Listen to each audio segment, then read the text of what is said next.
This is QTV News and I am Jenna Bosonko. Thank you for joining us. First, the headlines. President Barrow says former President Yahya Jammeh may be able to return but will never be head of state again. 2 Gambian teenagers are arrested by Italian authorities for allegedly being human traffickers. Security personnel from the tourism sector have just completed a course to get them ready to combat people and sex trafficking. The people of Lower Niumi recommend removal of the draft constitution provision barring children born in the Gambia to non-Gambians from attaining citizenship. Those are our top stories, and now the news in detail. Stay with us.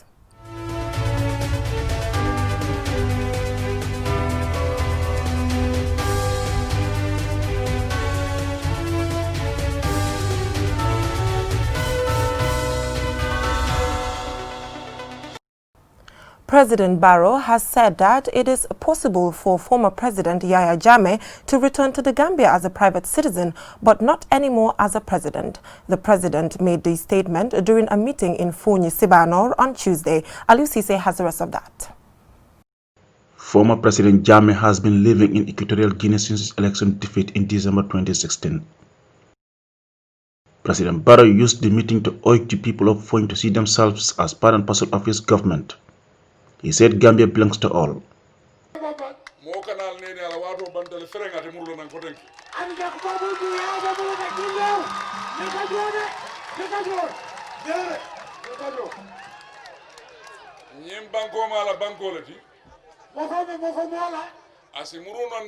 Gambia kono ka sijan ko molbe siri nyame wala lelu majo alla ko Gambia ni mabu kana kula ko meno wasikeno le baraka Gambia president ko ngo bandalo de kala ko de.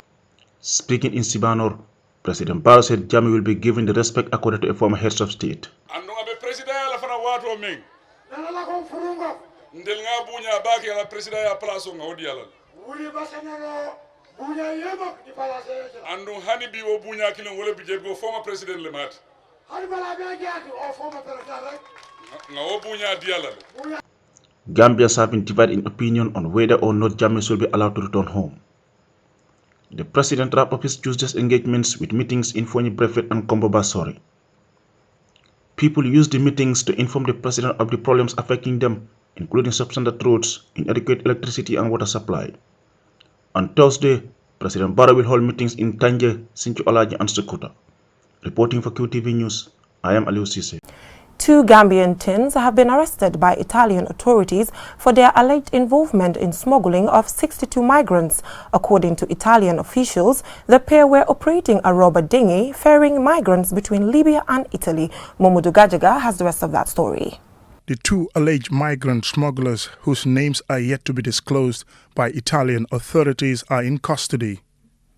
According to a report from the website Info Migrant, while the 18-year-old was held by the police, the minor was transferred to a hosting center and his case has been reported to a juvenile court.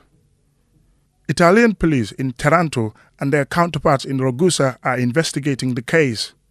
A migrant rescue ship of the Spanish NGO Open Arms docked at the port of Taranto to disembark 62 people who were rescued in dangerous sea conditions on November 21st between Italy and Libya.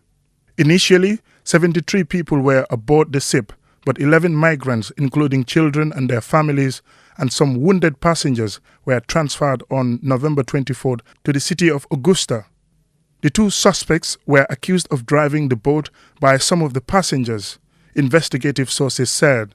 The suspects were the only passengers with a compass and a cell phone, which was used to raise the alarm, the source added. The duo also had a knife and a cane.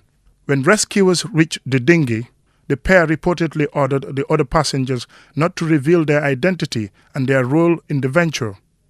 According to investigators, the teens worked for a trafficking ring, but in this occasion, the ringleaders were not aware of the crossing. Each passenger was required to pay 2,000 dinars, the equivalent of almost $1,500. Many Gambian youth have embarked on the risky journey through the Mediterranean Sea via Libya. While some, looking for greener pastures, arrived safely in Europe, the rough seas became graveyards for others. According to statistics from the International Organization for Migration's Gambia office, more than 3,000 Gambian migrants have returned since 2017. Among the returnees is Yahya Jammeh from Sukuta. I am a returnee from Barrow, specifically from Libya.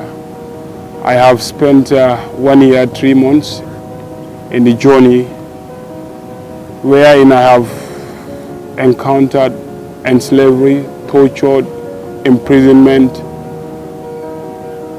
and then all sorts of terrible things. I have attempted to cross the Mediterranean Sea twice, but I was unlucky. And then I was caught on the sea, wherein they took me to prison, and then after that,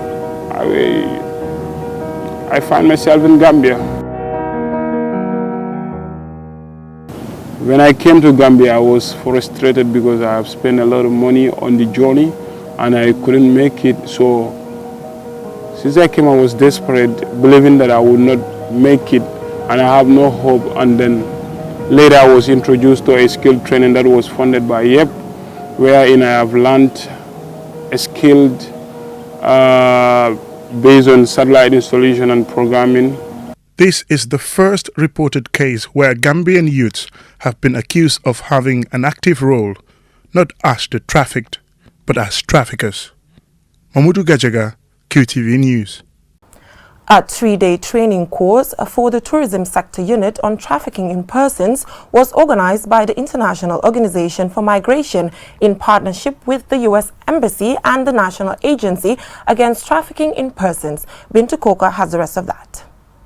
The training on trafficking in persons will help the Tourism Security Unit understand the concepts of trafficking, identification and referral mechanisms to protect and assist victims of trafficking, which is classed as an abuse of human rights.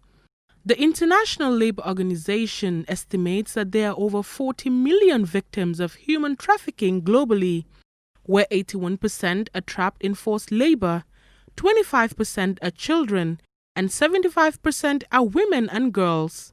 The U.S. ambassador to the Gambia, Richard Carl Paschal, says trafficking is a worldwide issue, and the only way countries will succeed is by working together to address the challenges. Working with the government of the Gambia and other regional states to address the challenges that are posed. It was mentioned by one of the individuals today at the head table that this is a criminal enterprise network. And criminal organizations, of course, are looking to take advantage of anybody they can to enhance their own richness and wealth and put money in their pocket, regardless of who it victimizes. And so it is a big challenge for all of us. Mr. Abdullahi Haidara, Director General of the Gambia Tourism Board, says it is also the duty of the tourism sector to take part in combating trafficking. He adds that people should call the GT Board's hotline if cases of trafficking or crime are known. Importance of having the required tools, the required personnel, but by extension, more and more importantly, the capacity to be able to carry out the duty and be able to protect the people, both human trafficking, in terms of child sex abuse, in terms of drug abuse, in terms of all the other ill vices that are associated with this very important sector we call tourism. Amadou Drame, a participant and a security personnel, says he expects to be equipped with new ideas and skills that combat human trafficking. He adds that he is more concerned about trafficking and exploitation of children. It's a challenge everywhere around the world, particularly Gambia here. So me as security agents around here, being posted here around the hotels here, I mean, we expect these type of crimes to be rife within here. So as a result of this training, it will help us to easily identify cases of trafficking, and also to help us to, take quick actions against the perpetrators. It has been reported that over the past 5 years, the Gambia has been a source and destination country for women and children subjected to forced labor and sex trafficking.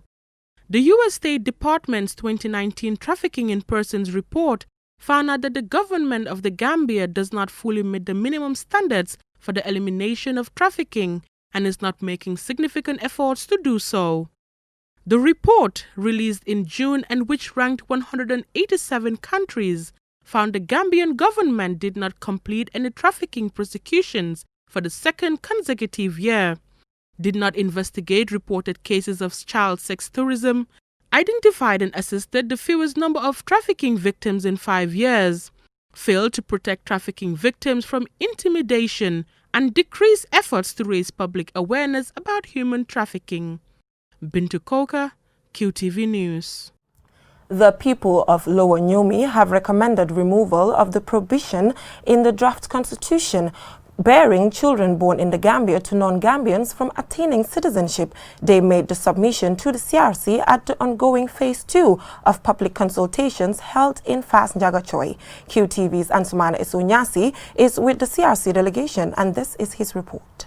Charged with the responsibility of reviewing and analyzing the current constitution, drafting a new Gambian constitution and preparing a report on the new constitution, the Constitutional Review Commission was established by an Act of Parliament in June 2018.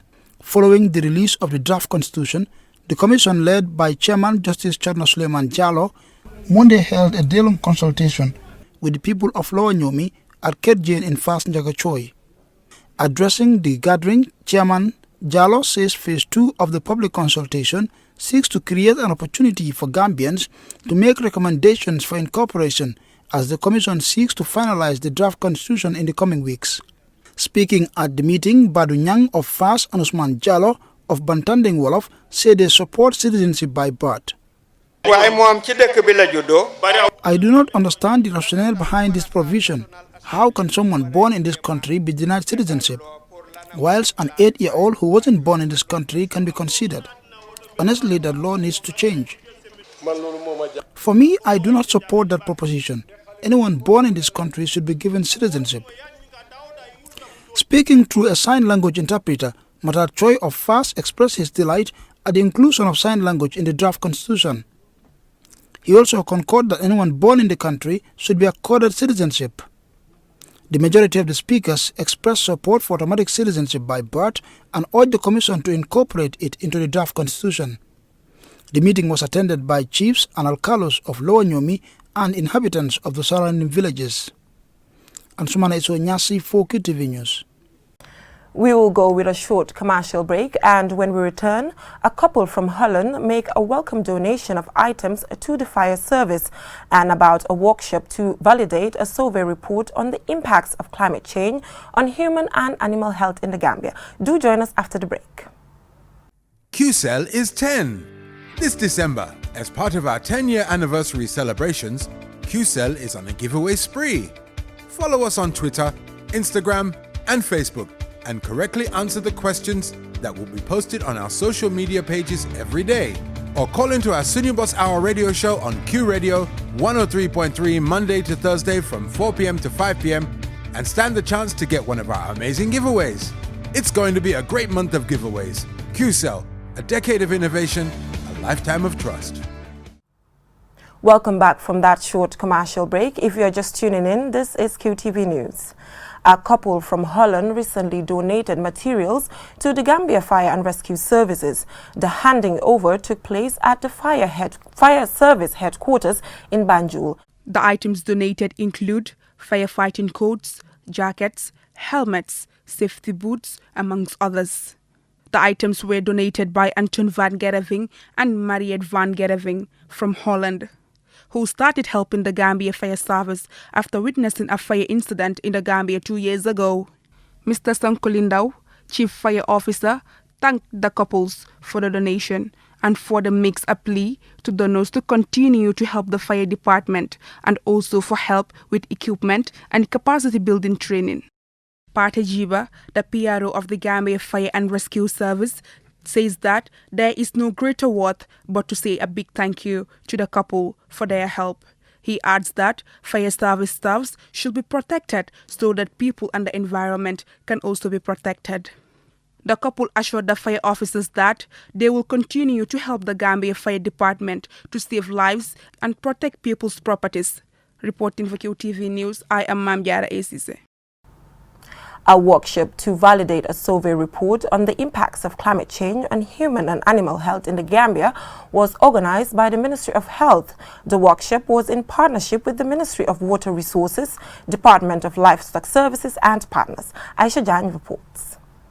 The Ministry of Health, in collaboration with Ministry of Water Resources and partners, conducted the survey after realizing that climate change affects social determinants for health, such as clean air and safe drinking water.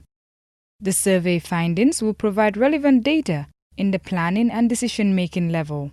The Director of Public Health Services at the Ministry of Health, Mr. Bolong S. Jabate, says as sub-Saharan Africa is faced with challenges for agricultural development and with climate change and increasing climate variability, the problems are likely to worsen in vulnerable areas.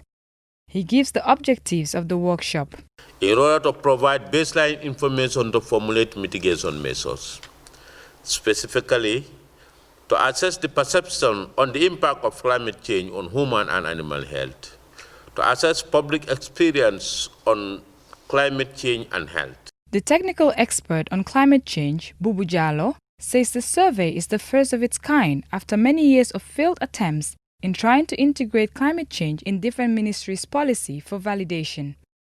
He shows much appreciation to the Ministry of Health for their immense support on the project. We integrated climate change into this health sector policy. It was validated immediately. They came back and said, give us funds, we want to do a survey. Very relevant, because until and unless you come up with statistics to say this is where we are in with climate change implementation, you would not know what to do next. And today we are validating that survey with a lot of statistics. The Permanent Secretary, Ministry of Health, Dauda El Sise, says the importance of the workshop cannot be overstated as the extreme weather events are becoming more common. Human injuries and fatalities and damage to man-made structures, the natural landscape, forests and croplands are also on the rise. He implores participants to make good use of the findings. In order to mainstream climate change in health policy, and of course the strategic plan as well as other policies, it is important that this very exercise is embraced by all of us. The essence of having this document, of course, is to draw from it critical data that we need to inform our decision making. Sekou Mafuje Fatajo, the program manager of the survey, in presenting the findings, says the project surveyed 1,200 participants, in which 60 of the respondents were selected from the 20 piloted sites of the Climate Change Early Warning System, Phase 1 and 2 across the country. The findings show that 82% of respondents identify experiencing extreme heat, while 45% notice reduced rainfall caused by climate change. 60% experience increased water salinity, which has affected crop production and the availability of fresh water and has also caused a deterioration of animal health in their locality. In addition, many respondents say wildlife such as hippos are now extinct in their localities compared to 10 years ago. Reporting for QTV News, I am Yahya Jammeh. 74 young Gambians have graduated at Drammeh's Mentorship and Leadership Academy on leadership engagements, entrepreneurship skills and civic responsibility. Malik Nyang has the rest of that story. Entrepreneurship and civic responsibility are key to enhancing economic diversification for sustainable national development. At the graduation of 74 young Gambians, the founder and CEO of Drammeh's Mentorship and Leadership Academy, Alhaji B. Jammeh, said, "The academy is specifically designed to help and equip young people with the proper mindset and prepare them to become productive citizens." He tells us more about the academy's training program. The training, we have various experts in various disciplines. In the side of ethical leadership, we have an expert. In terms of entrepreneurship, we have an expert. Each of these thematic areas have an expert who is fully loaded with experience in terms of guiding and helping these young people to grow. So it's like most of the time we have our sessions at schools, sometimes at the beach sites. It doesn't matter because we understand that we can learn at any conducive environment. So they train in these thematic areas by these various experts for a period of 6 months. And then there are other assessments that they also go through to make sure that they are worthy to be graduated from the academy so that they can be a good ambassadors and, of course, to be those good representatives that what we dream for. The lead instructor at the academy, Bai Malewada, advising the graduates, said leaders have to take responsibility for the trust vested in them. He urged them to use the opportunity gained to develop themselves, and he went on to define what success entails. If you want to be successful, you have to be a worker. You have to get up and get to where you want to get to. If you want to be successful, I'm talking about. And talking about success, I say to people, it's beyond the big car, it's beyond the big house, it's beyond the nice dress. It's more than that, and that gets you to consciousness. Consciousness being aware of you and beyond you. That's being a worker. A graduate, Ida Kebe, said the training is important and urges her fellow youth to take part in such programs.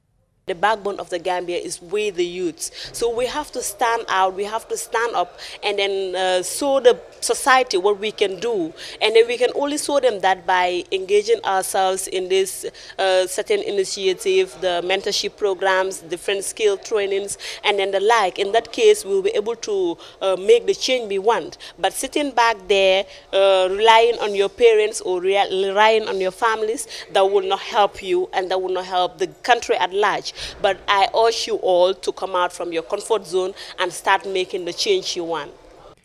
Ida Kebe also bemoaned the lack of support to the institution, saying Jammeh's Mentorship and Leadership Academy is set up by a young person who is trying to positively change lives in the Gambia. She calls on government agencies, stakeholders, parastatals and philanthropists to support such initiatives for the betterment of the country. Malik Nyang, for QTV News. Before we end this news bulletin, let's take a look at our main stories.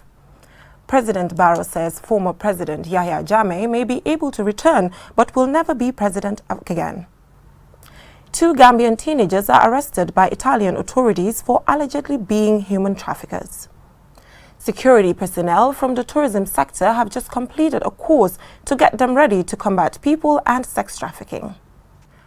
The people of Lower Niumi recommend removal of the draft constitution provision bearing children born in the Gambia to non-Gambians from attaining citizenship. Well, that is all we have for you in this edition of QTV News. Do join us tomorrow, same time for more news. Thanks for watching.